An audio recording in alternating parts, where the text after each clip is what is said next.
A poesia nasce do espanto, nasce daquilo que não se sabe, daquilo que nos surpreende, que revela o mistério da vida. Pode ser a coisa mais insignificante, aparentemente insignificante. O cara tem que saber manejar a palavra, ele tem que saber escrever, ele tem que ter o seu modo de escrever. Aos 82 anos, Ferreira Goulart é o maior poeta brasileiro da atualidade e um dos mais lidos no exterior. Ganhou o Prêmio Camões, o mais prestigiado da língua portuguesa. Por 3 anos foi indicado ao Prêmio Nobel de Literatura. Avesso à reverência, nada disso impressiona Goulart, que diz ser um poeta do acaso e não do ofício. Eu não posso escolher o que eu vou escrever, eu não sei. Se eu tentar fazer isso, não sai poesia, sai uma bobagem. Ferreira Goulart revela sua preferência pelo fortuito, pelo casual, pelo inesperado, como é o caso de um acidente com o osso da perna que o incomodou certo dia e virou poema. Movo a perna esquerda de mau jeito e a cabeça do fêmur atrita com o osso da bacia. Sofro um tranco e me ouço perguntar: aconteceu comigo ou com meu osso? E outra pergunta: eu sou meu osso? Ou sou somente a mente que a ele não se junta? E outra: se osso não pergunta, quem pergunta? Alguém que não é osso nem carne em mim habita? Alguém que nunca osso, a não ser quando em meu corpo um osso com outro osso atrita? Todo mundo sabe que tem osso, mas uma coisa é saber teoricamente, outra coisa é sentir a coisa acontecer, né? Inexplicável, né? Goulart se nutre da concisão, das palavras breves. Registra os primeiros apontamentos no papel para curar mais tarde. Não tem pressa.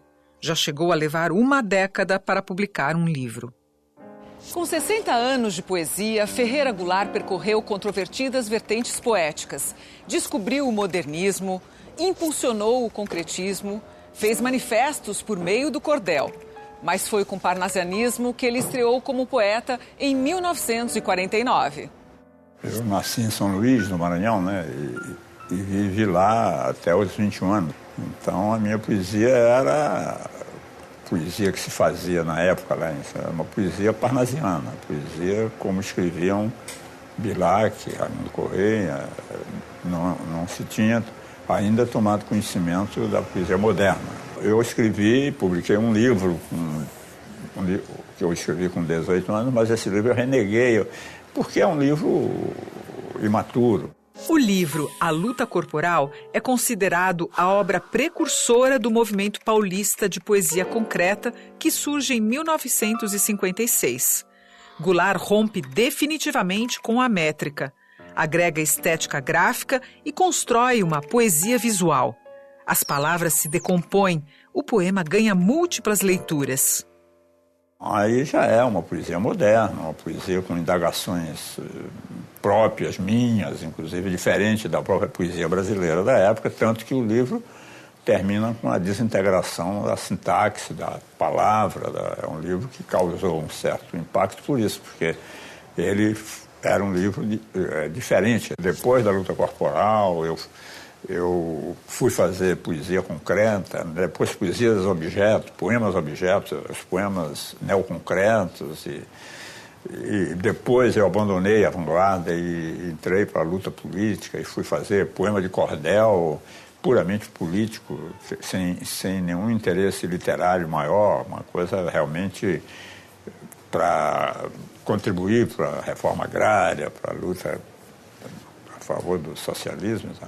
E depois vem a ditadura, aí eu vou para o exílio, quer dizer, então mas nesse percurso a minha poesia retoma as formas modernas que eu tinha na luta corporal antes de desintegrar a linguagem e começa a desenvolver uma outra maneira de fazer a poesia, né? A retomada poética de Ferreira Goulart recupera o processo de vanguarda e se aproxima ainda mais das artes plásticas. São os poemas objeto. Um é assim, uma placa de madeira branca com um cubo azul em cima. Debaixo do cubo tem uma palavra. Você levanta o cubo, tem a palavra lembra. E assim eu fiz uma série de poemas e que depois combinaram com o poema Enterrado, que era uma sala. O poema era uma sala, no fundo do chão você descia por uma escada, entrava no poema e tinha uma série de cubos com uma palavra, no final a palavra rejuvenesça. Ainda hoje, Ferreira Goulart bebe na fonte do concretismo. Como numa fotografia, seus poemas registram um instante vivido. Da janela de seu apartamento em Copacabana, Goulart flagra a placa de rua e a eterniza num poema. A janela de meu apartamento, a rua do Vivier 49, Sistema Solar, Planeta Terra, Via Láctea.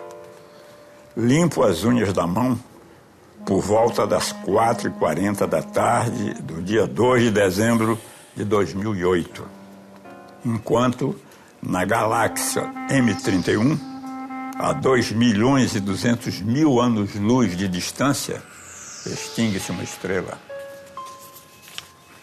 Goulart constrói poemas da mesma forma com que compõe colagens de animais excêntricos.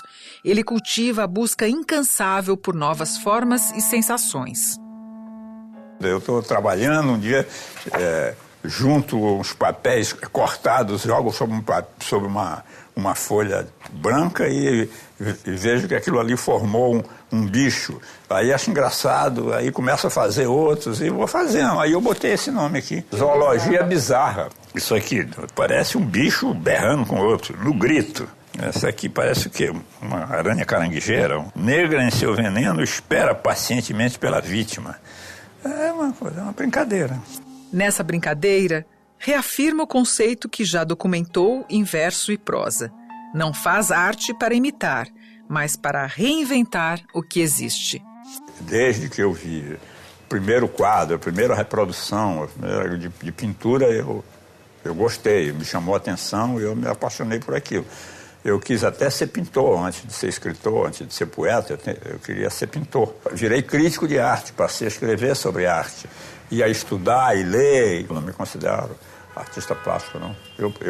Eu pinto, desenho como um hobby. Goulart sempre se posicionou contra os dogmas de correntes ou de escolas. Ganhou adeptos e influenciou também os seus leitores.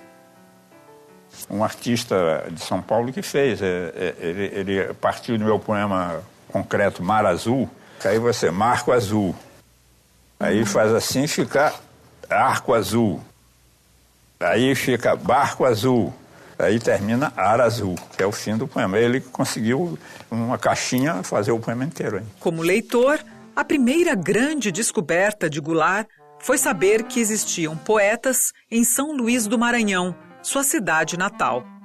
Eu era um pivete, um moleque de rua. Eu nunca... Minha casa não tinha livro de poesia, nunca tinha ouvido ninguém dizer poesia. E, de repente, no colégio onde eu estudava, que também era uma escola técnica, não era um colégio, não era um ginásio normal, era uma escola técnica, uma formação de sapateiro, ferramenteiro, alfaiate, uma escola técnica. Então eu fui para aprender ofício, mas tinha aula de português, fiz a redação. Ela achou muito legal e tal, e elogiou, enfim. Então eu comecei a ver que eu tinha jeito para escrever, né? Eu sei que lendo Gramática de Eduardo Carlos Pereira tinha lá uma opção de poemas que era uma antologia, com poemas de Gonçalves Dias, de Camões, de Castro Alves e tal, e os Parnasianos. Aí eu fui lendo e achei que a poesia era uma coisa legal, comecei a me interessar pela poesia. Mas eu não conhecia poeta nenhum. Eu pensei que eram os poetas que existiam, estavam todos mortos e as obras dele estavam aquilo naquela gramática.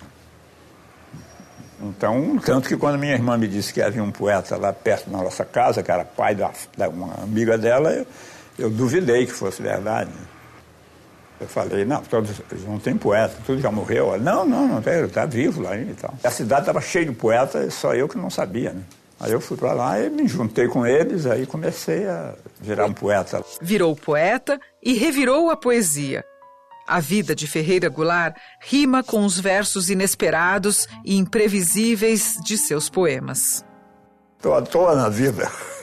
Até hoje. Estou 82 anos, estou à toa na vida. Não sei o que vai acontecer amanhã, nem tenho plano nenhum. Nunca tive e não tenho. E não é agora que eu vou fazer plano com 82 anos. A minha vida sempre foi um improviso. Deu certo, às vezes deu em cadeia, deu em exílio, deu em qualquer coisa, mas tudo bem.